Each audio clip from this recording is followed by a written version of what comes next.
Merci Jesse.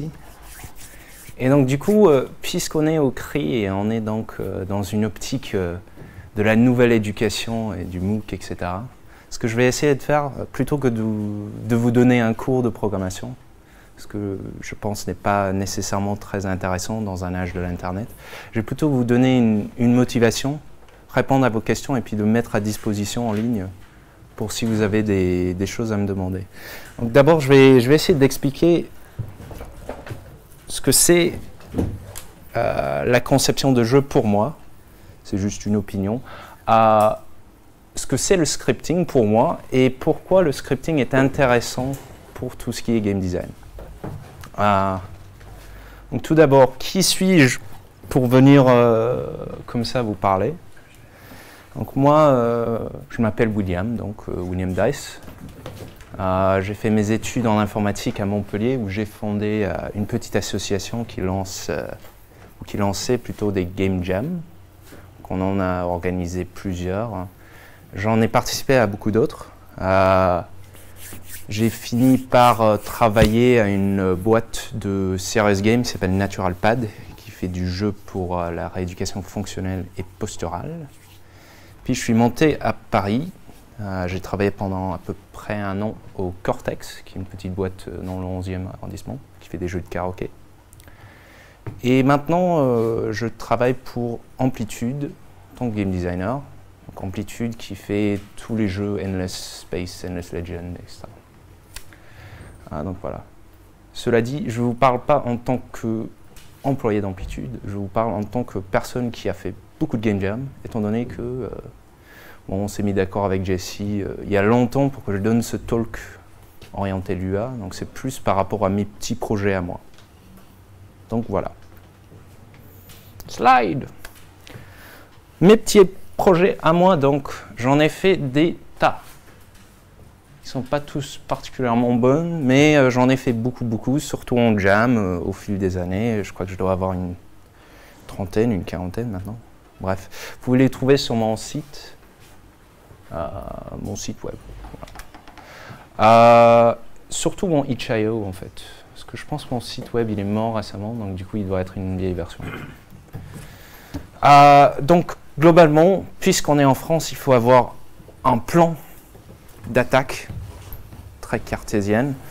Donc du coup, moi, il y a deux axes principaux. Ce qui marche pour moi en termes de game design et comment le scripting peut aider, histoire de donner une motivation pour scripter.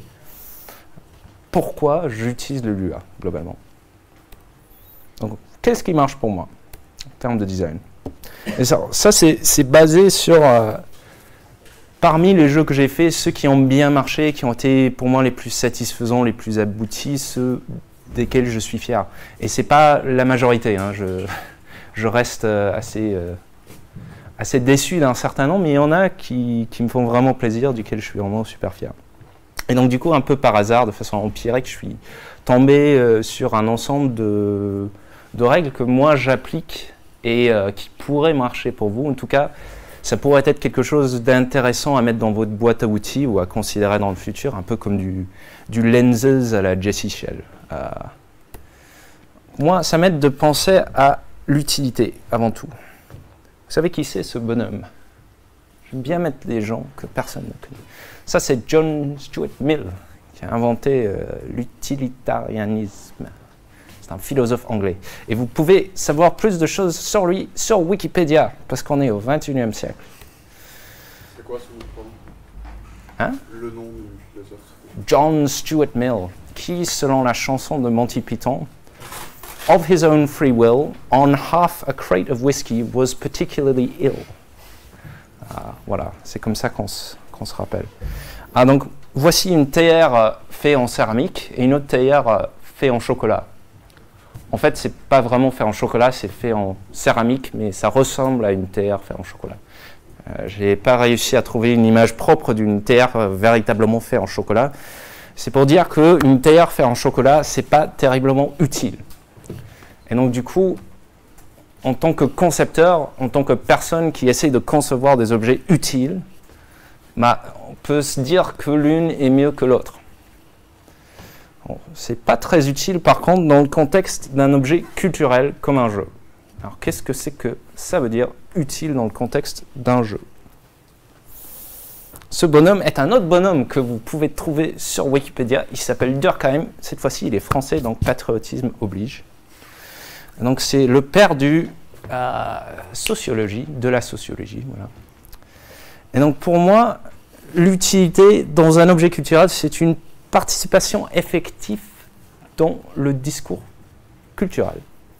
Alors, petite parenthèse là-dessus, moi je suis quelqu'un d'extrêmement pragmatique. Je préfère dire des choses avec lesquelles beaucoup de gens ne sont pas d'accord que de dire rien en utilisant beaucoup de mots, comme un certain nombre de thèses académiques.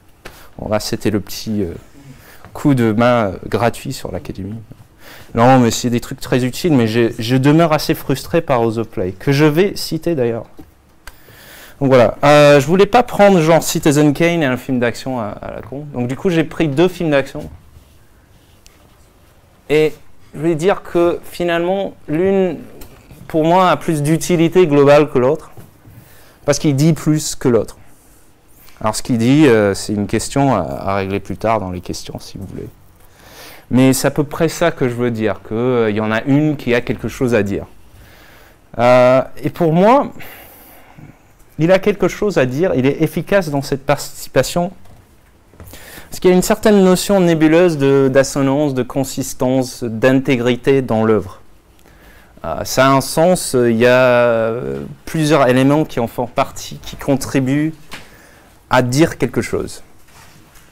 Dans un FPS, le message globalement, ça peut dire que Might is right, celui qui a la flingue le plus grande est le gagnant, etc.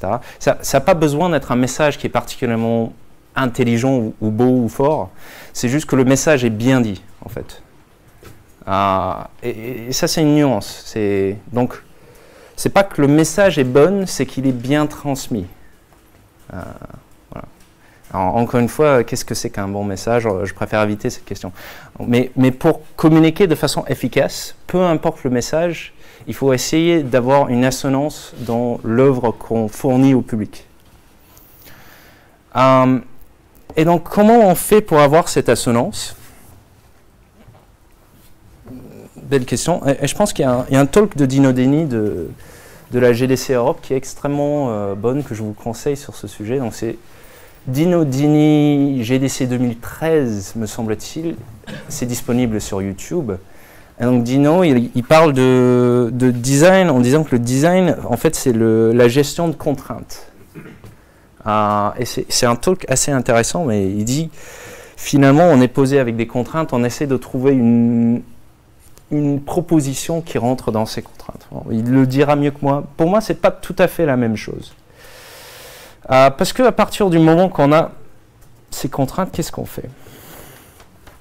Autre talk, par John Cleese. Donc John Cleese sur la créativité. Il y aura beaucoup de liens dans ce talk. Parce qu'on est dans le flipped classroom, on est dans le MOOC, on est dans le Education 2.0. Donc je préfère vous donner beaucoup de choses à regarder. Ou sinon vous les avez déjà vues, dans quel cas vous pouvez vous sentir un peu supérieur. Et ça aussi c'est super sympa. Et donc du coup, ce que raconte John Cleese, globalement, c'est la créativité vient du jeu, en fait. Du fait de ne pas se prendre trop au sérieux, de bidouiller, d'essayer des trucs, de rester dans un sorte de posture un peu ludique. C'est comme ça qu'on trouve des solutions créatives à des problèmes. Et donc, pour moi, la conception, c'est moins une gestion de contraintes, parce que ça, c'est plus être producteur. Pour moi, être concepteur, c'est plus jouer avec des contraintes. Donc, c'est une petite nuance, mais surtout dans le contexte du jeu, je trouve que c'est intéressant. Alors, j'ai beau avoir insulté gratuitement Rules of Play, Eric Zimmerman, tout ça, mais je prendrai toujours leur définition de play parce que je trouve qu'il est super. Et beaucoup d'autres trucs dans ce bouquin, c'est un très bon bouquin, même si c'est extrêmement lourd. Et ça utilise beaucoup de mots pour dire des choses très intéressantes, mais quand même beaucoup de mots. Play is free movement within a rigid structure. Le jeu, finalement, c'est le mouvement libre à l'intérieur d'une structure contrainte. Donc du coup, on a nos contraintes et on joue avec nos contraintes.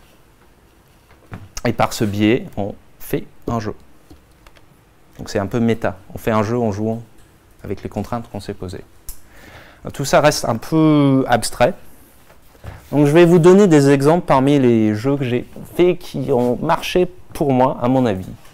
Ou en tout cas qui m'ont satisfait personnellement. Et selon le cas, peu d'autres personnes. Mais ça, on s'en fout.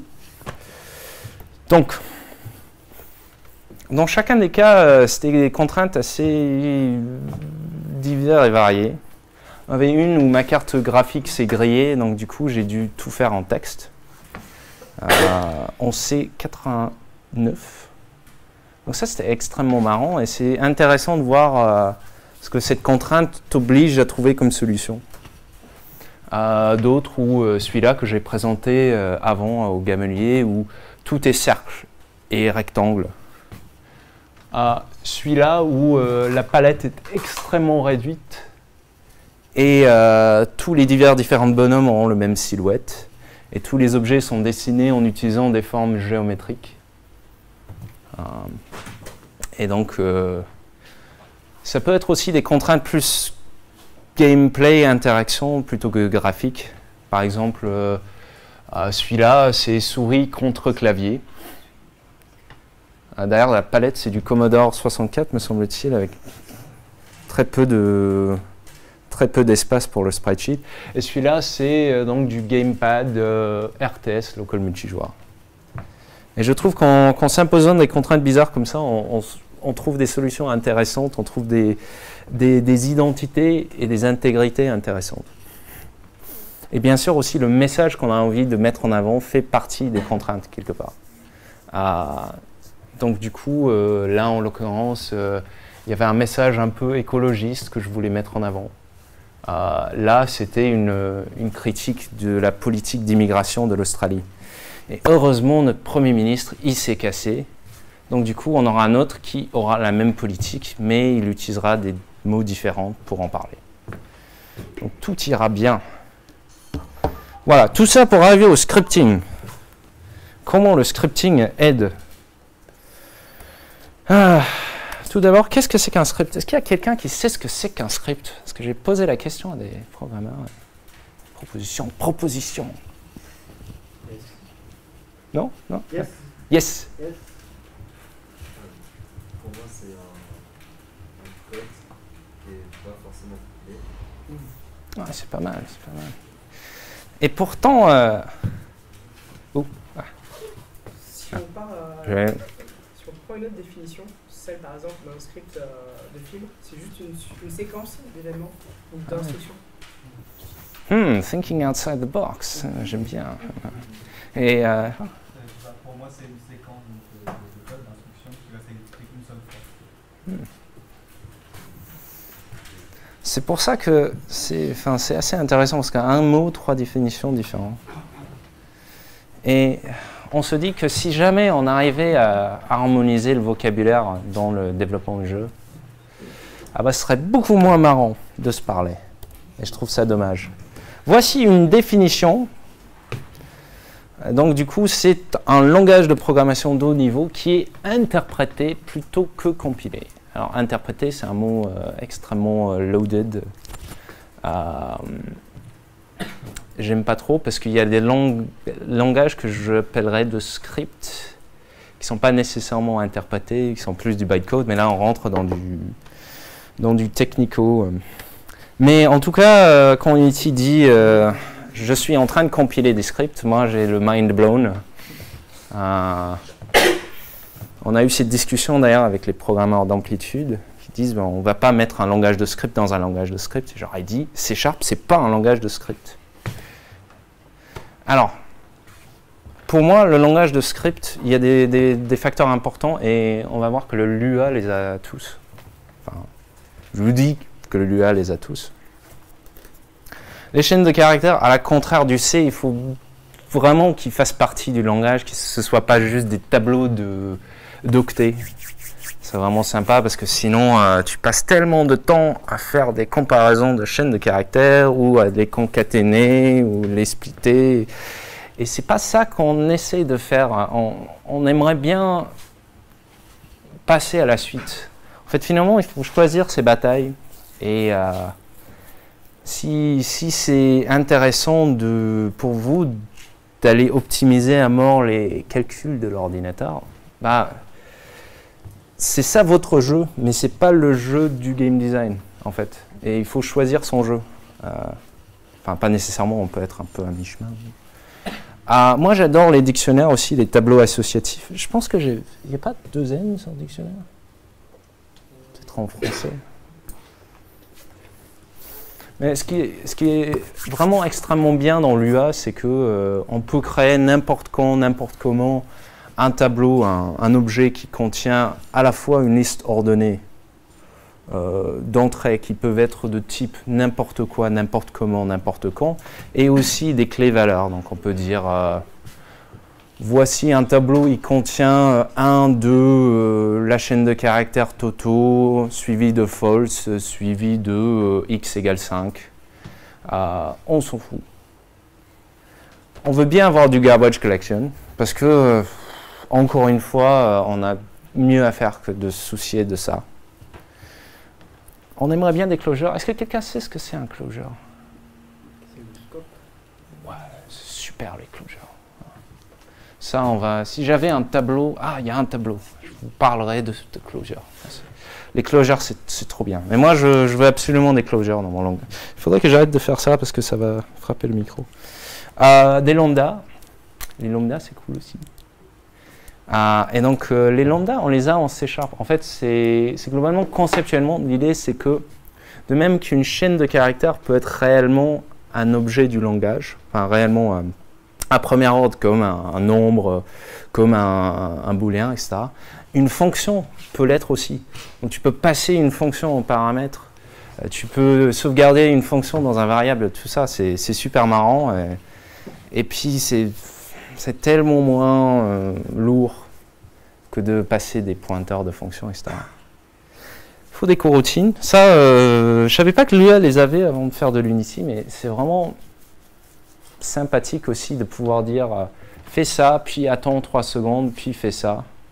D'avoir une sorte de micro-processus séparé qui va s'exécuter, qu'on peut bloquer à des moments précis. En fait, un sorte de thread light, sans devoir particulièrement se soucier de tout ce qui est gestion de thread, de mutex, etc. Mais toutes ces choses, genre, il y a aussi en C#, et je viens de vous dire que C#, c'est pas un langage de script. Encore une fois, moi, je me présente comme le gars qui fait du Lua dans un monde de personnes qui font de l'Unity. Et moi-même, au travail, du coup, je fais de l'Unity aussi. Donc, du coup, je comprends très bien Unity, c'est super. Mais en passant à ça, surtout après le Game Maker avec le GML, il y a un truc qui m'avait vraiment manqué, c'est le typage dynamique. Est-ce qu'il y a des gens ici qui font du Game Maker Language, le GML? Il y a du typage dynamique et c'est trop la balle. Le typage dynamique, pour moi, c'est vraiment extrêmement important et c'est quelque chose que, malgré tout, on n'a pas en C#, on n'a pas dans Axe, même si le Axe, comme le C#, c'est un langage très moderne avec tous ses super features. On n'a pas, bien sûr, dans le Java, parce que le Java, bon, quoique le Java 8 a maintenant des lambdas. Donc, il faut que j'essaye ça, mais voilà. Once you go C#, you never go back, quoi. Et aussi, il n'y a pas dans le Unity script, qui est le JavaScript statiquement typé d'Unity. Et ils ont besoin que ce soit statiquement typé parce qu'ils vont le traduire ensuite en C# et ensuite le compiler dans un .NET et puis le décompiler pour le recompiler en C. Ils ont tout un truc super fou et vraiment technologiquement superbe qui fait pleurer des larmes de joie. Mais en termes d'utilisateur, j'ai toujours trouvé ça assez lourd à utiliser. Parce que j'ai envie, à un moment T, juste de créer un objet boule de feu Et quand ce boule de feu impacte un autre objet dans mon monde, j'ai envie de dire otherObject.fire égale 10. Et j'ai pas envie qu'un compilateur me dise attention, otherObject est de type machin qui n'a pas de truc onFire. Salut. J'ai envie qu'il l'insère tout simplement et on n'en parle plus. Et c'était le cas dans GameMaker. Je me rappelle très bien, c'était vraiment le truc qui me manquait en quittant GameMaker. C'est cette flexibilité-là, la possibilité d'insérer à tout le monde, aller checker. Bien sûr, je peux dire aussi if otherObject fire, then faire des trucs. Et bien sûr, si cette entrée n'a pas été insérée, bah, il s'évaluera comme nul, donc false, donc on passe pas dedans. Vous allez me dire c'est très moche, vous aurez raison. Donc, parlant de moche, je vais introduire un concept. Et j'attendais que Kevin soit là pour en parler, mais Kevin n'est pas venu. Parce que Kevin, malheureusement, il préfère passer du temps avec sa copine. Et pas avec moi, même quand je donne un talk. C'est triste. Avec Kevin, on aime bien introduire des concepts avec des noms. Et donc, j'ai introduit un concept qui s'appelle le triptyque, qui n'est pas du tout à moi, mais qui vient du bouquin Game Programming Patterns, que je vous conseille fortement de lire, parce qu'il est super, et il est en ligne en HTML, et vous pouvez le lire gratuitement, ou vous pouvez l'acheter en e-book. Je fais la pub pour le mec. Game Programming Patterns. En fait, globalement, l'idée, c'est que on a un sorte de truc, un triptyque à 3, parce que 3... on a globalement 3 trucs qu'on peut essayer de chercher quand on fait un jeu. On a la performance, donc la facilité pour la machine. On a la maintenance, c'est-à-dire la probabilité que les autres programmeurs sont en équipe te tuent avec une hache. Ou toi-même, en venant sur ton code 6 mois plus tard, tu as envie d'aller dans le passé et te tuer avec une hache. Et la rapidité de développement. Et donc tu peux, si tu bosses tout seul, voir ça comme toi plus tard ou toi maintenant. Et étant donné que notre objectif, c'est de concevoir dans un premier temps, c'est de jouer, on n'a pas envie de se soucier avec tout ce qui pourrait nous ralentir.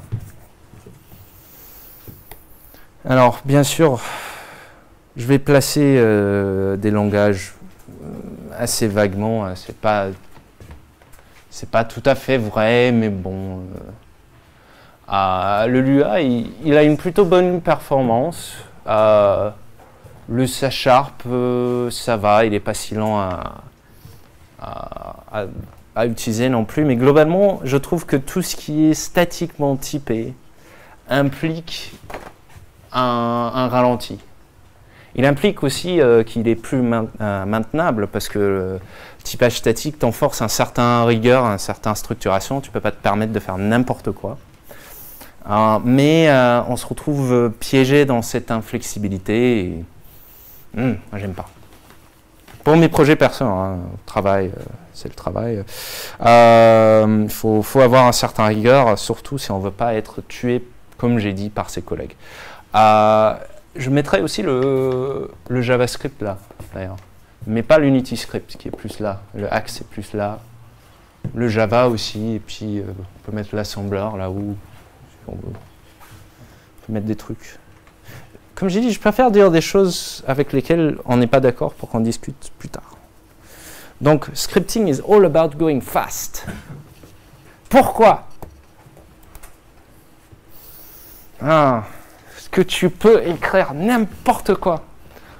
Life is full of endless possibilities. Endless possibilities, c'est le prochain jeu d'amplitude. Mais la plupart de ces possibilités sont nulles. Ça, je vous conseille de regarder ça, c'est dans Cactus. L'un des mecs qui ont fait Hotline Miami, avant qu'il ait fait Hotline Miami, c'est le gars qui a fait 50 milliards de jeux avec GameMaker. Il a fait ce talk, je crois que ça s'appelle genre Abusive Game Design, ou je ne me rappelle plus, mais c'est l'un de ces talks. J'ai pas trouvé le bon. C'est comment? Comment faire un jeu en 4 heures, exactement. C'est ça. Donc du coup, c'est bien dans le thème. Malheureusement, j'ai pas trouvé le bon screen. Voilà. Donc du coup, pour moi, la conception, principalement, ma conception à moi, et il n'y a pas qu'une seule façon de faire ce genre de truc, mais c'est trouver au sein d'un ensemble de contraintes les choses qui ne sont pas inintéressantes. Voilà. Et donc, de cette façon-là, on s'assure de garder une certaine intégrité en gardant les contraintes du travail et donc une certaine utilité globale. Et le concept d'utilité, c'est globalement, pour aller à la va-vite, le bien. Et c'est marrant. Donc voilà. Donc, faites la merde, mais vite, en utilisant des scripts. Donc voilà. Donc comme j'ai dit, je préfère vous présenter des justifications du Lua plutôt que de vous présenter le Lua. Et de me mettre à disposition pour tous ceux qui aimeraient le regarder. Et donc du coup, vous êtes beaucoup, donc j'espère que je ne vais pas recevoir 50 000 mails, mais c'est l'idée en tout cas. C'est encore une fois, on est au CRI, donc on est dans une optique de flipped classroom. Et donc, du coup, d'autant plus que moi, j'ai des très mauvais souvenirs de cours de programmation où on m'a appris le Java en me montrant du Java sur des slides. Et je trouve que c'est pas du tout intéressant comme façon de faire. Donc voilà, voici mon mail, vous pouvez l'utiliser. Et vraiment, je suis sérieux là-dessus. Je vous invite de regarder le Lua et de me poser toutes les questions que vous voulez. Il y a donc des wikis, des sites en ligne, tout ce que vous pouvez vouloir. Voilà. Itch.io, elle est sur le site web? Ah, itch.io, oui. Il vaudrait mieux aller sur mon itch. Est-ce que je peux modifier ce slide vite fait? Ah non, c'est du...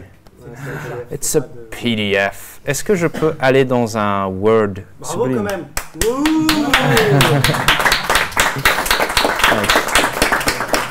Allez, file new. On peut commencer par les critiques du coup. Oui, Tu auras dû mettre le nom des gens parce que... non. Si. C'est plus gameplay comme ça. Sans les noms, les gens sont perdus. Et quand les gens sont perdus, ils s'amusent. Moi, j'ai pas de GPS. Parce que comme ça, je me perds.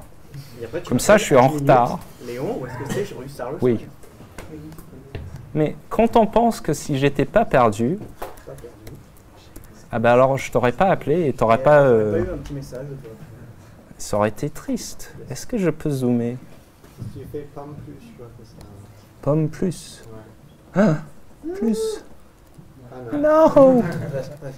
Pomme chiffre, Avec le scroll. Shift pomme Pomme. plus. Non. Pomme. Gasp. Gasp, gasp, gasp, gasp. No, no, no, no. Stop, stop, stop, stop, stop. No, no. Ah, mais c'est parfait. Allez, j'ai un nouveau site web, mais il n'est pas encore sur mon site web parce que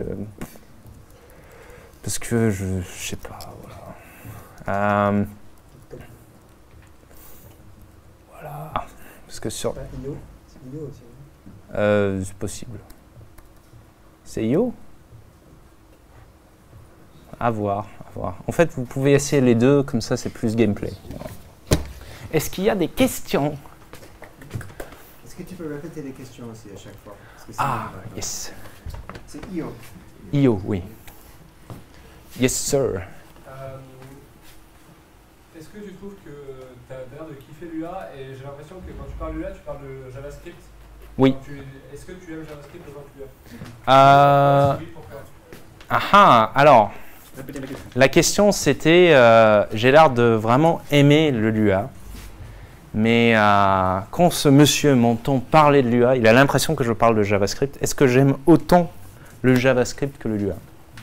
Et ma réponse est presque, et je vais vous dire pourquoi.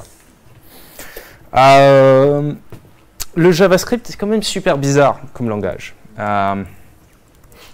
Il il y a un site web qui est très marrant qui s'appelle wtf.js que je vous conseille d'aller regarder. Il y a aussi un talk qui s'appelle What par Gary Bernhardt. Je pense que c'est écrit comme ça. Peut-être pas. Donc le JavaScript, c'est quand même assez bizarre comme langage. Ça a plusieurs trucs bizarres dedans. J'en ai fait pas mal. C'est moins rapide que le Lua quand même, mais ça tourne dans un navigateur, donc quelque part. Voilà. Et avec V8 de Google, je pense que ça s'appelle, ça peut être assez rapide dans WebKit et tout ça. Lua, c'est un des autres avantages, ça a beau être un langage de script avec toutes ses flexibilités, mais c'est rapide, hein, mine de rien. Moi, j'ai beau me plaindre du C, etc., mais je reste quand même quelqu'un qui aime bien des bons framerates avec les trucs que je fais. Et pour l'instant, j'ai pas eu de quoi me plaindre avec Lua en prenant un minimum de précautions.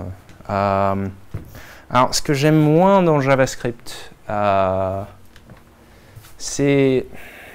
trouve conceptuellement, c'est un peu moins propre que le Lua.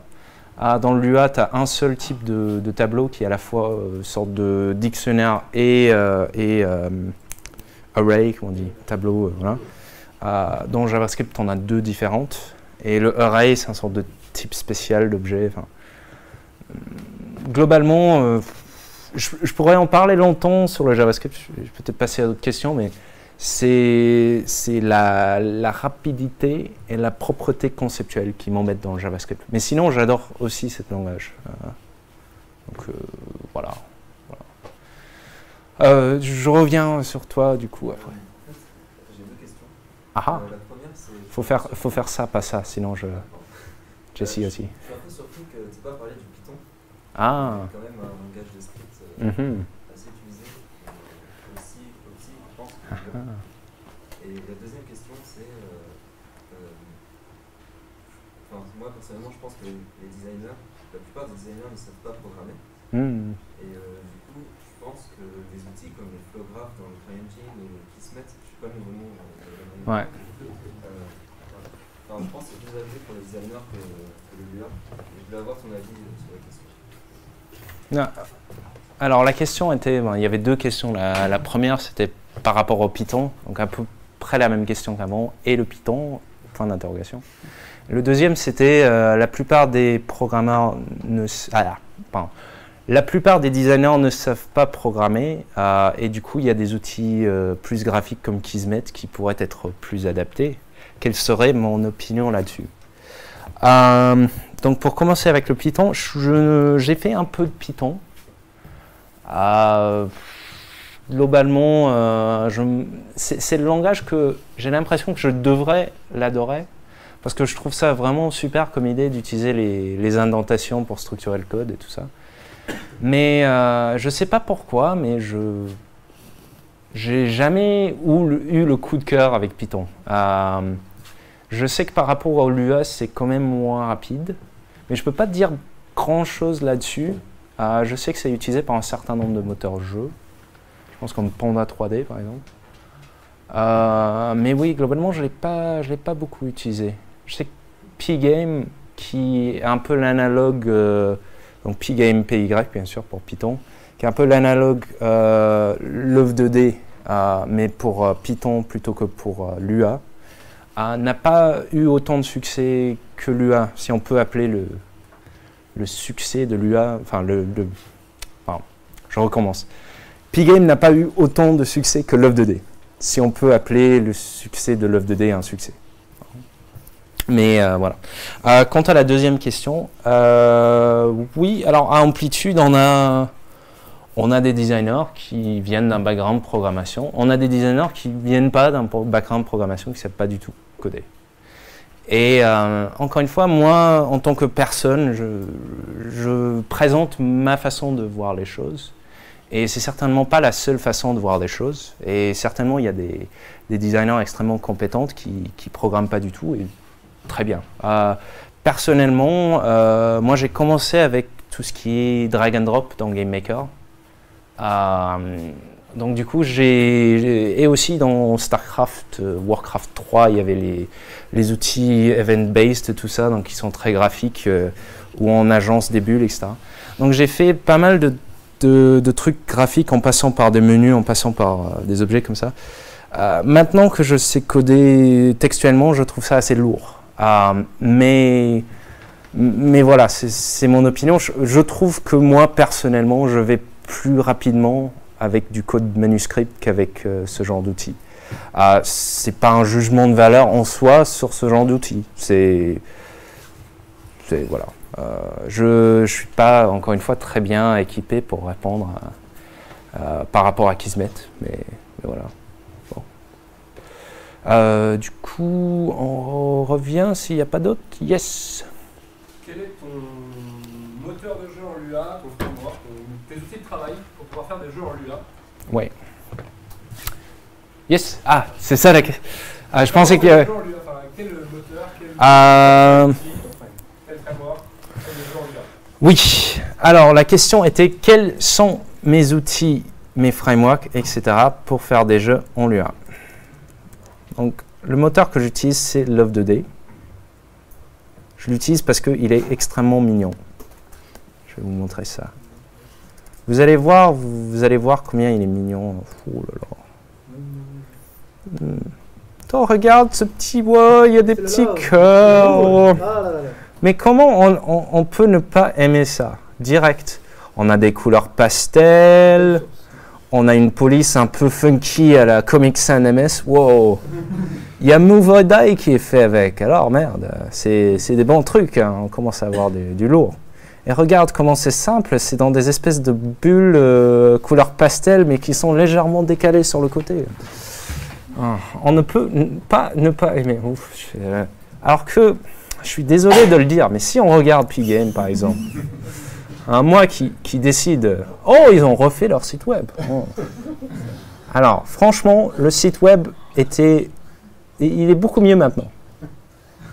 Mais je sais pas. Alors tu sais, moi je suis quelqu'un d'extrêmement superficiel. Donc du coup, je vois ça. Et je vois ça et je me dis, bon, je vais prendre le plus joli. Parce que c'est sûrement mieux. Donc voilà. Donc, je reviendrai sur ta question, Monsieur Denis.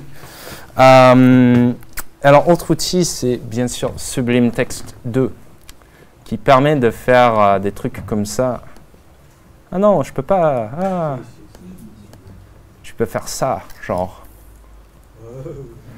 Ah, je peux éditer multiple lines at once, trop bien. Wow, trop le mal. T'as acheté la licence? Oui. Wow. Parce qu'il faut donner de l'argent aux gens qui le méritent. Sinon, il y a la même en Atom Editor aussi, open source. Ouais, mais bon, voilà. Et vous n'avez pas fait une librairie avec Kevin? Oui. Oui, on a fait plusieurs petits trucs là.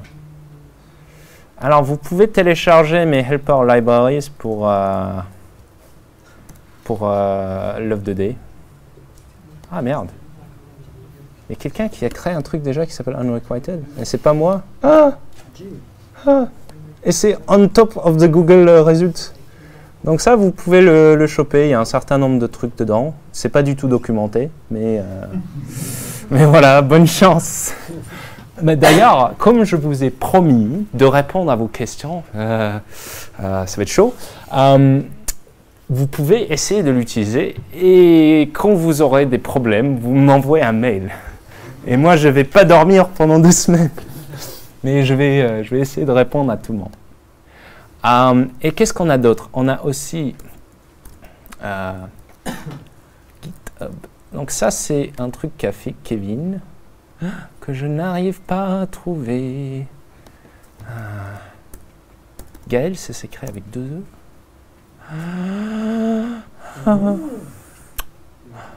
Oh non, je vais pas le trouver. Et ce que tu as montré avant, c'était plein de petits outils, c'est ça? Oui, Unrequited, c'est ma petite bibliothèque de... Ah, mais c'est en fait, tous les bibliothèques Love, ils ont toujours des noms qui sont des jeux de mots pourris. Forcément. Donc, il y a un que j'utilise qui s'appelle Hump.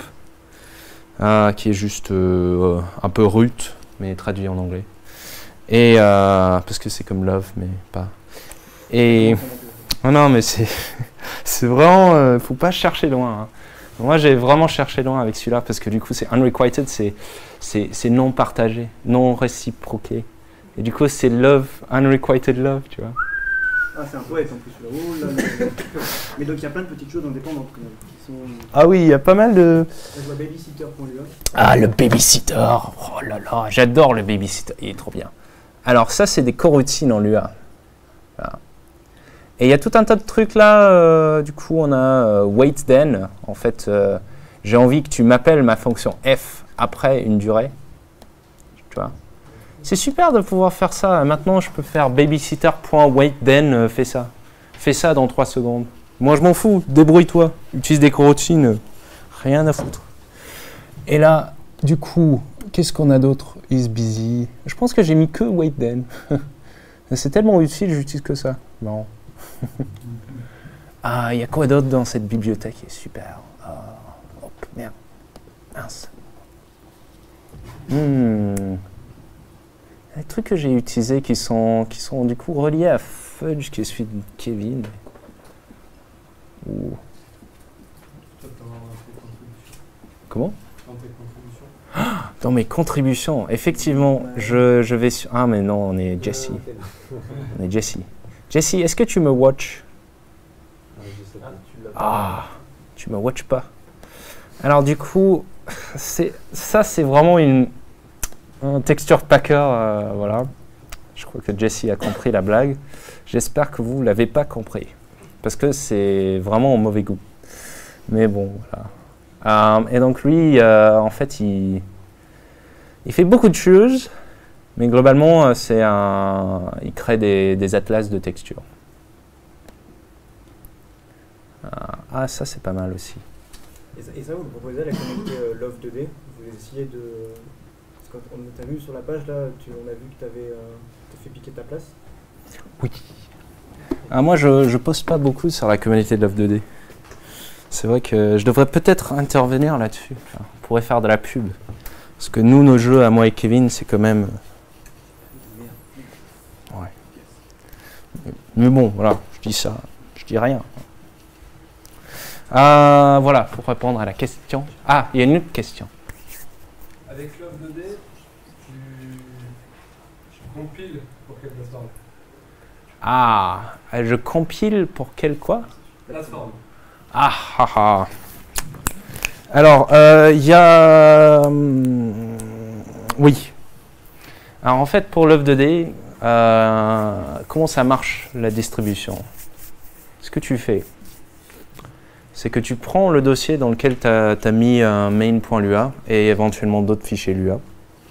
Tu le zip, tu renommes le zip .love et ensuite tu peux lancer ce fichier avec Love. Donc si tu es sur Windows, tu prends le .love, tu fais un clic et glisser sur l'exécutable Love 2D, ou bien si tu as installé Love 2D, tu peux juste cliquer dessus et Windows va le lancer tout seul. Et donc il y a un petit processus qu'il faut faire en terminal, donc ça c'est un peu embêtant, où en fait on prend l'exécutable Windows et on l'attache, en fait on le concatène carrément au .zip et ça en fait un exécutable, donc l'exécutable plus le truc à exécuter direct ensemble. Et donc on peut le distribuer donc, sur Windows, sur Mac et sur Linux. Et il y a un sorte de port expérimental pour HTML5, mais c'est encore un peu expérimental. On peut voir ça aussi. Il marche aussi sur Android. J'ai déjà des trucs qui tournent sur Android dessus. Oui. Oui, tu peux avoir des fingers avec des pressures, etc. Donc il y a vraiment ça qui est fait. Alors c'est une sorte de branche qui est c'est partiellement pas officiel, mais globalement c'est officiel. Donc du coup ça s'appelle Love 2D Android, on va le trouver. Et Martin Felice, donc c'est à lui. Donc moi en fait j'héberge souvent sur Bitbucket parce que ça permet d'avoir gratuitement des hébergements de projets. Et donc j'utilise Git, parce que Git c'est trop cool. Et j'ai eu de l'expérience dans le passé de perdre mes jolis projets ou de faire des erreurs et de ne pas savoir revenir en arrière parce que je faisais des choses tellement salement. Et l'avantage de Git quand même, c'est qu'on peut être aussi sale qu'on veut et puis ensuite remonter dans le temps et se sauver. Donc ça c'est quand même sympa. Bon, aussi depuis j'ai un peu mieux appris à programmer, mais il y avait une époque où je faisais genre 50 copies de mon dossier projet, je virais les anciens, j'en créais des nouveaux. Enfin, on se dit à l'époque que utiliser un système de gestion de version, ça va être super chiant à apprendre. Et finalement, quand on l'a appris, on se rend compte que c'était pas si compliqué que ça et que finalement, on se faisait beaucoup plus chier à ne pas l'utiliser. Du coup, je vous invite à regarder Git. Peut-être quelque chose de plus simple comme SVN. Donc Git, Bitbucket, Sublime Text, Love2D. Je pense que c'est tout. Oui. Autre question. Pour rebondir sur ce que tu dis, je conseille SourceTree, qui est un logiciel avec une belle interface graphique pour utiliser. Pour les noobs, c'est très bien. Oui, SourceTree, donc ça permet de faire du Git de façon graphique. Donc c'est cool. C'est fait par les mêmes gens qui font du coup Bitbucket, donc ça s'intègre super bien avec Bitbucket. Je peux juste cliquer ici, j'ai envie de... Il dit Clone in SourceTree, Atlassian SourceTree, blablabla. Il m'offre la possibilité de le télécharger. Je vais installer des trucs sur l'ordi de Jesse. Mais tu vois ça c'est un joli site web. Joli site web, pas joli site web. Joli site web, pas joli site web. Site web, ouais, ça va, hein, c'est pas mal. Ouais, celui-là, ouais, c'est bien. Voilà. Joli. Question sur YouTube. Quel est ton jeu préféré fait avec Lua? Ou bien tes 3 jeux préférés? C'est trop difficile de trouver. Mais je vais être un peu troll et dire World of Warcraft. Il me semble que World of Warcraft c'est scripté avec Lua. On va voir sur Google. Est-ce que c'est quoi? World of Warcraft scripting. Voilà, Lua API. Vous ne le saviez pas, mais en fait, si, d'accord. Quels sont les jeux qui utilisent Lua? Pourquoi il fait ça? Moi, à vrai dire, si on me demande mes jeux favoris avec Lua, je risque très clairement d'aller faire du copinisme avec mon cher pote Kevin. Vas-y, t'as la voix. Laser Kevin. Alors, c'est Game. Est-ce qu'on va le trouver? Kevin, t'as tellement un mauvais ranking sur le... Il faut que tu choisisses essayer avec l'orthographe. En bas, la clic là. L-A-Z. T'as changé à ta place. Non, mais il y a des points devant. T'as des points. Voilà. Yes. Mais par contre, lui, il est indexé sur le site de Love2D, ce qu'il a fait exprès. Ça, je trouve super marrant, tu vois. C'est Kevin qui ne sait pas dessiner. Moi, je sais un peu faire du pixel art. Lui, il ne sait pas du tout dessiner. Donc, du coup, ça fait une super contrainte pour lui, qui fait qu'il trouve des solutions assez intéressantes pour gérer la situation. On peut peut-être... Allez, je fais de la pub pour Kevin. Il fait aussi de la musique. Moi, ma musique, elle est beaucoup moins bonne.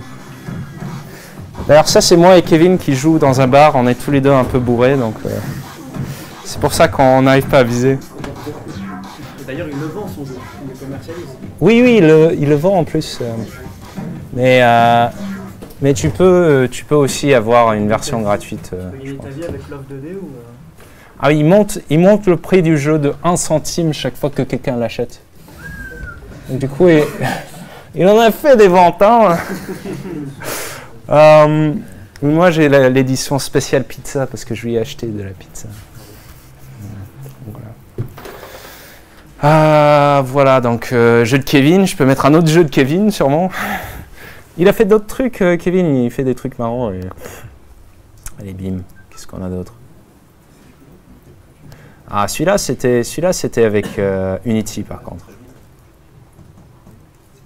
Qu'est-ce qu'on a? Celui-là, il est pas mal. C'est un petit jeu, de shoot 'em up avec des explosions. Alors, lui, il met systématiquement des explosions, c'est un peu sa touche. Ça veut dire quoi le titre en français? Ça veut strictement rien dire.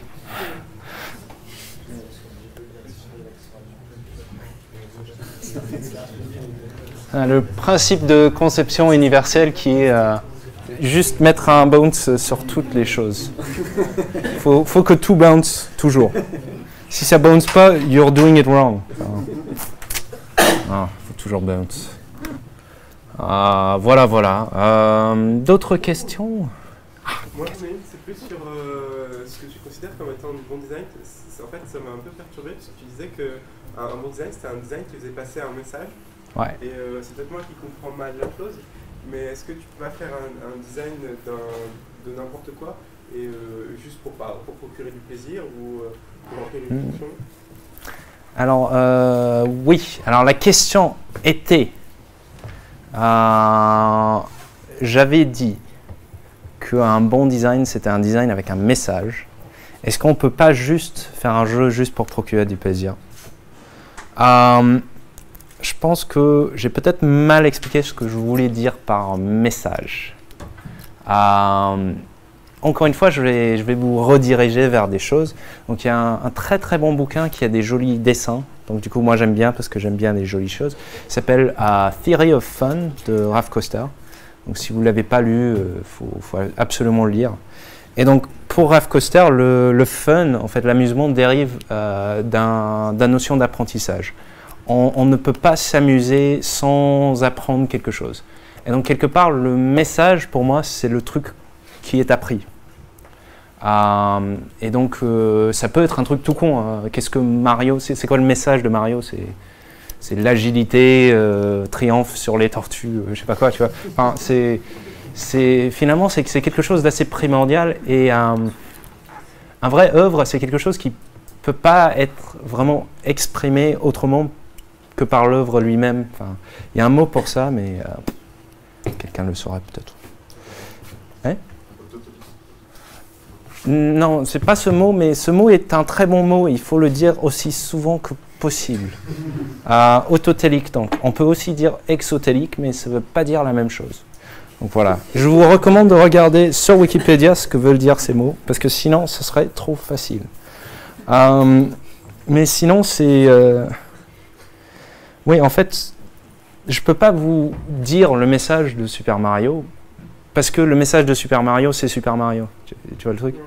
Enfin, il y a une assonance dans ce message, mais en fait, dire message, on voit forcément des mots écrits, enfin, quelque chose qu'on peut exprimer, qu'on peut écrire sans une sorte de poster motivationnel, tu vois. Mais c'est pas ça, c'est vraiment... c'est quoi le truc? Et est-ce que tout ce qui est dans ce jeu contribue à pousser en avant ce truc? Le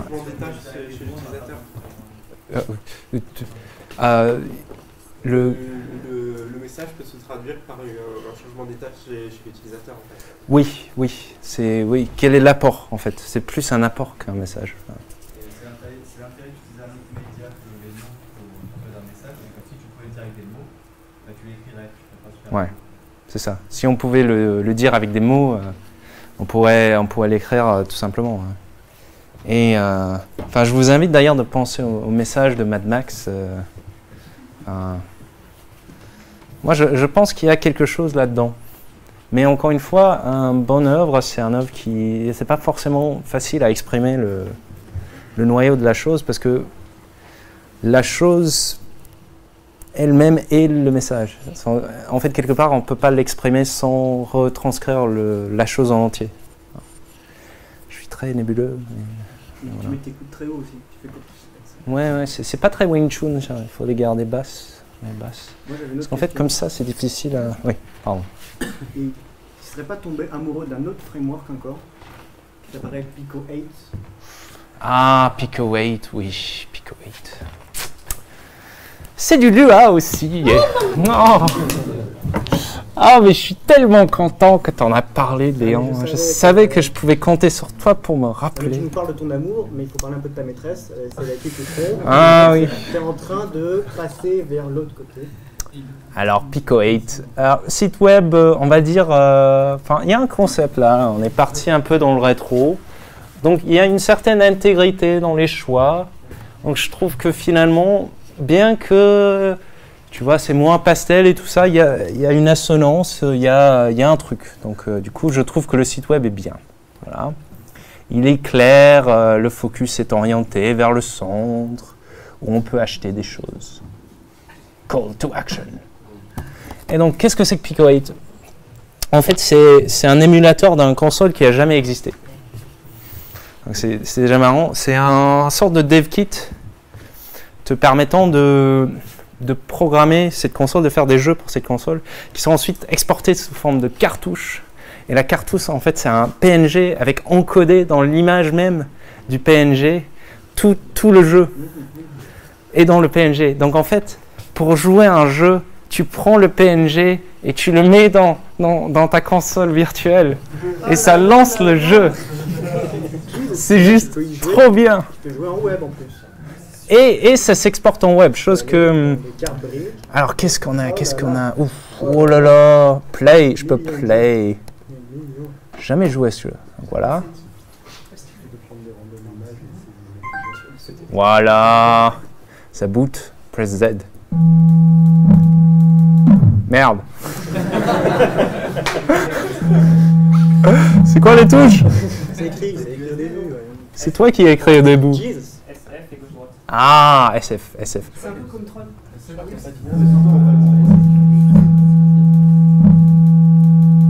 Non. C'est difficile de séparer sa tête en main. Du coup, vu qu'il y a plein de contraintes et des trucs et des machins, est-ce que t'as pas envie de faire la transition quand même Ah non, mais carrément. Mais le truc, c'est que on n'est pas potes pour rien. Et je suis quand même super hipster. Et je me dis... T'as pas les cheveux teintés, t'as pas le piercing. Non, mais je me dis... Tu sais, l'avant-dernier Ludum Dare, il y avait genre personne qui utilisait Pico 8. Il y avait juste Benjamin Soul, qui est très bien d'ailleurs. On va regarder Benjamin Soul. Pas mal, hein, des Pico 8. Ah, Benjamin. Il a un nom de malade, ce gars. Hein. Soul. Ah, ouais. C'est un Français, donc voilà. Et qu'est-ce qu'il a fait comme jeu avec Pico 8? Beaucoup, là, il y a beaucoup. Ouais. Ah, c'est marrant, je trouve pas son jeu. Ah. Ouais, il est pas là. Mais en tout cas, donc Benjamin Soul, il avait fait son jeu avec Pico 8. Et moi, je me disais, oh, le prochain Ludum Dare, jeu avec Pico 8. Ça se trouve, ce Ludum Dare, je me suis retrouvé à faire un autre jam. Du coup, j'ai pas fait du Pico 8, j'ai fait de l'Unity, blaire. Et non, l'Unity, c'est très bien, mais j'aime pas. Et du coup, j'ai pas fait du Pico 8, mais énormément de gens ont fait du Pico 8. Et donc maintenant, Pico 8, c'est mainstream. Mainstream. Mais t'as dit que t'étais un hipster, alors... Bah oui, je peux pas me permettre... Je peux pas me permettre, Léon, d'être mainstream. Pense ça comme une étude sociologique, ethnologique des Je sais pas. Go for it, mais ça me tente. Peut-être encore une dernière question. Oui.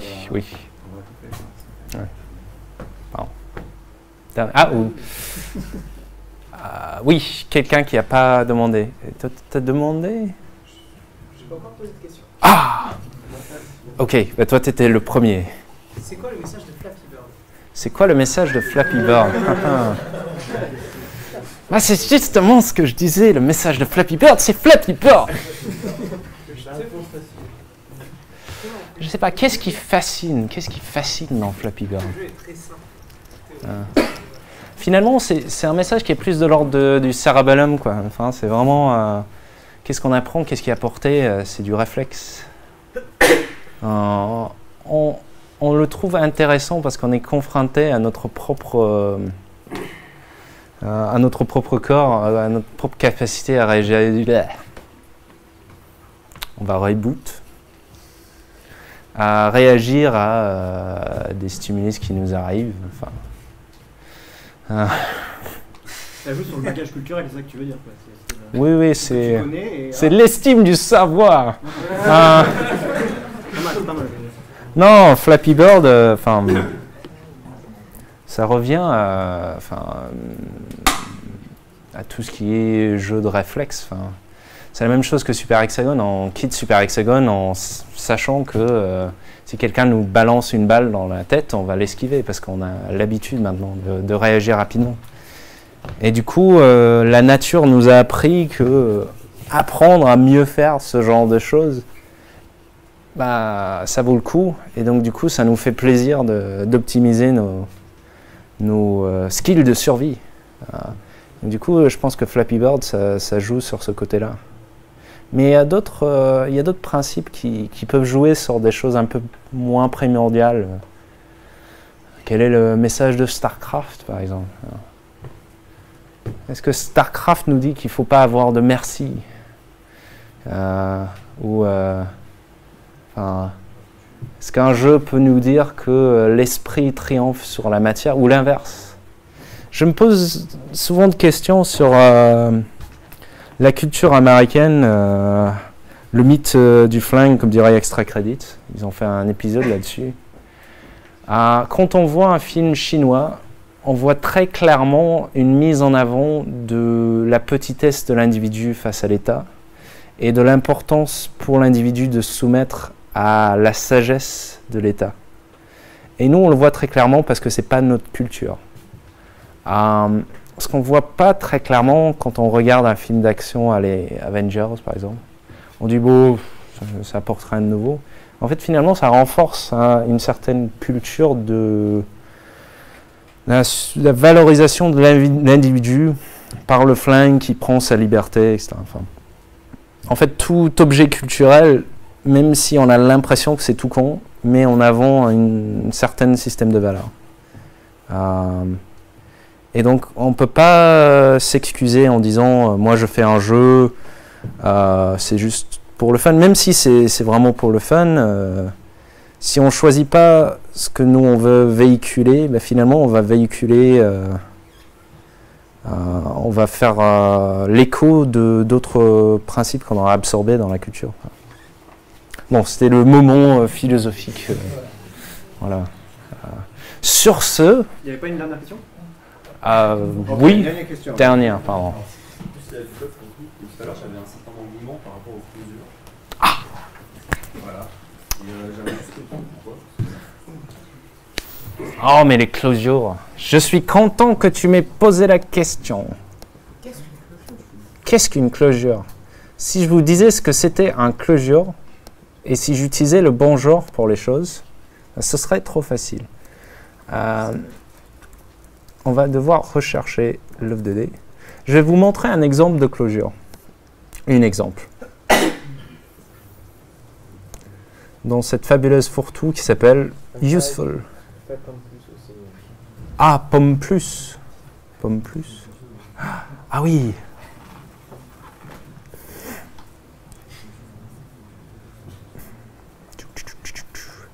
Je pense que c'est tout en bas parce que j'ai tendance à ajouter à la fin.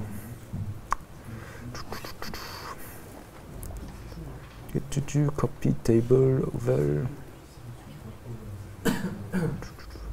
Tout en bas, tout en bas. K-temp. Ah, c'était marrant ça, effectivement. C'est tout en bas. Ok, les températures. Voilà, donc lui, en fait, c'est le deck de cards. Et c'est une closure. Et qu'est-ce que c'est qu'une closure?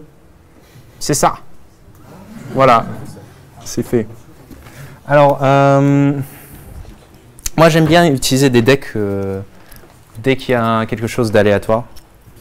Donc dès qu'il y a un tirage au sort, j'aime pas utiliser juste if random number plus grand que machin bidule. Je préfère énumérer tous les réponses possibles, décider de combien j'en veux de chacun, la proportion, et faire comme un sorte de jeu de cartes.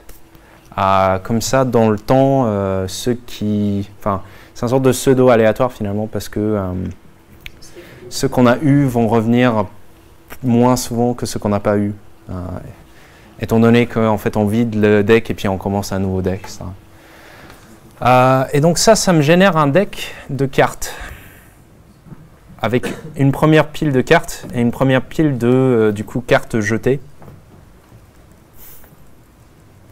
Et en fait, ce qui est renvoyé par cette fonction, c'est un ensemble de fonctions sur un tableau, donc avec clé-valeur. En l'occurrence, la clé, c'est la même que la valeur à chaque fois. Donc ça, c'est les fonctions qui me permettent d'interagir avec cet objet. Donc je peux tirer une carte, draw, je peux shuffle, mélanger, ou je peux stack, c'est-à-dire mettre une carte en haut du deck. Bon, en l'occurrence, je mets la carte en haut du deck et puis je shuffle. Donc c'est pas vraiment un vrai stack. Mais... Sinon, je suis un magicien un peu nul. Mais... moi, j'aime bien parce que c'est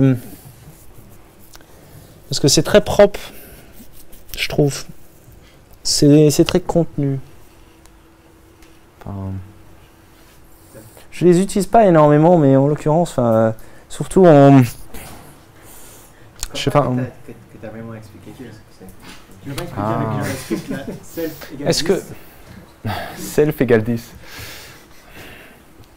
Ça, oui, je pourrais. Mais j'aurais besoin d'un tableau. Est-ce que tu veux que je... Fais simple, fais simple. D'accord. Ouais, parce que le self égale 10, c'était parfaitement logique si tu as compris le... Putain. En fait, l'idée d'un closure, c'est... en fait, tu appelles une fonction. D'accord ? Dans la portée de cette fonction, en fait, en variable locale de la fonction, tu vas allouer un certain nombre de choses, de structures, de données. Et en fait, cette fonction, il va te retourner des références vers des fonctions ou des références directement vers les données qui sont contenues localement dans la closure de la fonction. Et donc du coup, quelque part, tu appelles la fonction et c'est comme si, au lieu de disparaître de la surface de la Terre, ça persistait dans un sorte d'état nébuleuse. Et tu pourrais continuer à piocher dedans. C'est du quoi? Plus ou moins comme un 5 de temps. Pas du tout comme un 5 de temps. Non. C'est un peu comme un objet finalement. Oui, ouais, c'est une des façons JavaScript de faire des objets. Je le trouve un peu bizarre comme façon de faire de l'objet. À vrai dire, c'est un peu contre-intuitif de faire new sur une fonction pour avoir un objet. Mais bon, enfin, à vrai dire, je les utilise pas tant que ça et je suis pas tant excité que ça par rapport au closure. Mais j'aime bien avoir la possibilité de les faire, juste au cas où. Enfin, c'est bien d'avoir... Non. Dernière. Bon, je pense qu'on en parlera après. On en parlera après. Ok, dernière question. Mais après... C'est la troisième dernière question. Oh, j'avais pas répété l'ancienne. Alors moi, pour le Lua, j'ai tendance à le considérer, ne l'ayant pas beaucoup pratiqué, comme un langage de script. J'ai peut-être faux, d'après ce que tu dis.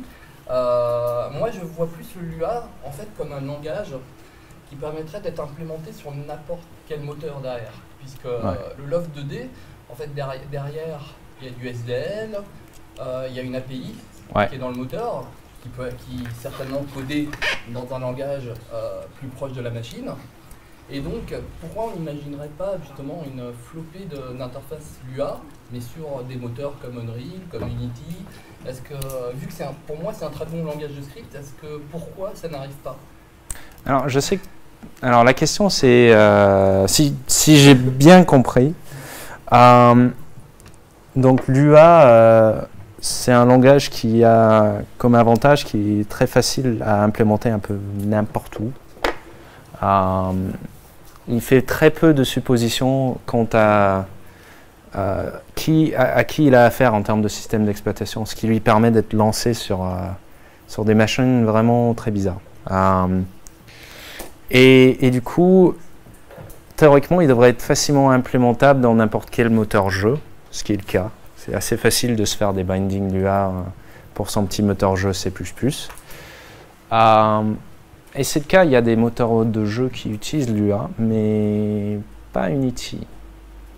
Et la raison pour laquelle pas Unity, justement, c'est que Unity, ils ont tout ce pipeline qui consiste à convertir en C# pour ensuite compiler, pour ensuite prendre le DLL.NET et faire des manips bizarres pour se retrouver avec du code machine. J'ai pas tout à fait compris comment ils font, mais voilà. Et du coup, justement, le crux, tout le problème central de tout ça, c'est qu'en fait, Unity, pour leur langage de script, ont besoin forcément de langages qui peuvent se convertir en C# et donc forcément de langages statiquement typés. Sinon, ils ne pourraient pas faire ce qu'ils font. Et c'est pour ça que UnityScript, qui se dit être du JavaScript, n'est pas vraiment du JavaScript parce qu'il est statiquement typé. Il ressemble plus à du ActionScript 3 ou du Axe. Et du coup, moi, c'est le problème que j'ai personnellement avec Unity, où il est question de prototyper, d'aller rapidement. Parce que la programmation qui m'intéresse en termes de conception, j'ai envie d'aller vite, j'ai pas envie d'aller bien. Parce que c'est pas le but. Voilà. Okay. Bon, merci beaucoup. Merci.